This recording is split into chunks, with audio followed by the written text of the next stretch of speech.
شنو هي لا تسهيجوت بالنسبه لك؟ ليا صراحه هي واحد المنصه بعدا اللي كتحسي براسك بعدا البنات اللي كيبغيو يديروا المشاريع، كتدخلي كتلقاي واحد البنات بحالك، يعني حتى هما باغيين يديروا، اولا كتلقاي ناس بادين دي بروجي كيف انت كتحفزي.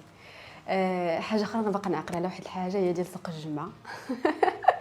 فيسبوك كان اللي كيدير شي حاجه كيحطها في داك زعما كيحطها في داك النهار.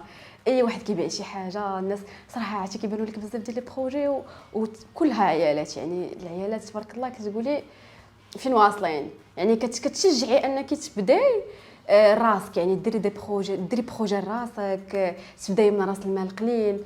كانوا فيه بزاف ديال النصائح.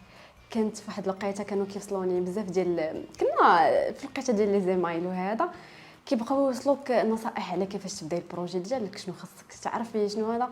فصراحه انا كنت من الناس اللي استفدت بزاف من داك الجروب، وخصوصا من هذاك لي زيميل اللي كانوا كيوصلوني، كنت كنقراهم ومع مكتوبين بالدارجه.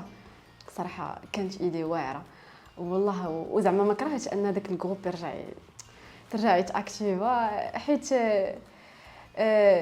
كنتي كتدخلي واخا ما تبارطاجيش انت شنو كنتي كديري، كتلقاي ناس اللي كتقولي حتى كتحفزي وكتنوضي وكديري. فشكرا لهاجر، شكرا لك. صراحه ما كاينش شي وحده اللي غادي باش تفكري هاد التفكير خاصك تكوني مع هذوك الناس اللي كاينين في داك الجروب، وانت وحده كنتي معانا، فاكيد راه داكشي كاع اللي كنتي كتبغي توصلي لنا كان كيوصل.